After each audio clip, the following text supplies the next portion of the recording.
Hello, I'm Payal. Again, happy anniversary to both of you, dear Didi and Jiju, Noyenda. তো আজ ছিল স্মৃতি দিয়ার নয়নদার অ্যানিভার্সারি 6 ইয়ার together. ওরা 6টা বছর একসাথে কাটিয়ে ফেলেছে। একটা বাচ্চাও আছে, বিতানকে তো তোমরা সবাই চেনো। তো আমরা চলে এসেছিলাম স্মৃতিদির বাড়িতে। ও অনেকক্ষণ ধরে আমাদের ফোন করছে। আমাদের আরও আগে যাওয়ার কথা ছিল, আমরা অনেকখানি লেট করে ফেলেছি। আর গিয়ে দেখছি মামপুদিতে একটু জমিয়ে মাটন রান্না করছে, সেজন্য ওইভাবে নিচ্ছিলাম। ও বলছে ভাই এখন নিস না রে, আমি রেডি হই তারপর নিবি। আমার না না এখন একটুখানি নিয়ে রাখি। তো এটা হচ্ছে স্মৃতিদির ঘর। স্মৃতিদি একদম আমাদের বাড়ির কাছে থাকে। ও অ্যাকচুয়ালি এখানে ভাড়া থাকে কাকিমাদের বাড়িতে। তো এটা আমাদের পুরো এরিয়া, মানে আমাদের পরিবেশ এটা। এখানে আমরা সবাই থাকি। কুকাইয়ের বাড়ি হচ্ছে কালারেরটা, দেন ওই পেছন দিকে যেটা সেটা আমার বাড়ি। অন্ধকারে হয়তো ঠিকঠাক বোঝা যাচ্ছে না। আর এই দোলনাটাও কিনে এনেছিল, ভীষণ সুন্দর লাগে। আজকে মানে অনেক লোকজন আছে, অনেক মেম্বার, সেই জন্য মানে ওর বাড়িটা দেখানো হলো না ঠিকভাবে।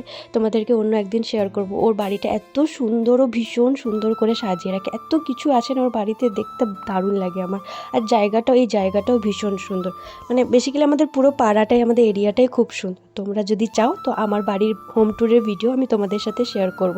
তোমরা যদি দেখতে চাও তো কমেন্ট সেকশনে অবশ্যই আমাকে জানিও, আমি দেখাবো আমার সাদামাটা বাড়িটা, ঠিক আছে? তো তারপর ওকে শাড়ি চুজ করছিলাম। ও বলছিল কোনটা পরবো একটু ঠিক করে দে। তো আমরা বললাম এটাই পর, আজকে রেড যেহেতু ভালো লাগবে বেশি। তো রেডের সাথেই ব্লাউজটাও ঠিক করলো।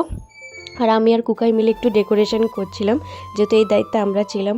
আর কুকাই যেখানে থাকে সেখানে তো খুব মজা হয়। আর ও বলছে আজকে আমার অ্যানিভার্সারি স্পেশাল গামছা, আমার মানে গামছা পরবো আমি।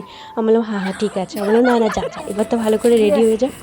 এটা দিয়ে আমি বেলুন ফোলানোর চেষ্টা করছিলাম, বাট আমি পারছিলাম না। আমার শরীর এত উইক, আমার মনে হয় জোরই নেই। যাই হোক ফাইনালি একটুখানি ফোলাতে পেরেছিলাম, সেটাই মানে তোমাদেরকে দেখালাম। বাকি সবটাই কুকাই করেছে। আগের ব্লগ ওটাই তোমাদেরকে দেখাচ্ছিলাম। ও খুব ভালো ডেকোরেশন করে, সত্যি বলছি। ইয়ার কি নয়, ও সত্যিই খুব ভালো করে। তারপরে খুব হাসি মজা করে জিনিসগুলো করছিলাম। এখানে একটা গান করছিল, সেই জন্য এইভাবে মানে হাসছিলাম আমরা। তোমাদেরকে ওটা শোনাচ্ছি না, বাদ দাও। তারপর এক এক করে ও সব কিছু রেডি করলো। আর এখানে অনেকগুলো লেটার ছিল। আর হ্যাপি অ্যানিভার্সারিতে তো পিও ছিল, পিও ওয়ার্ডটাও ছিল।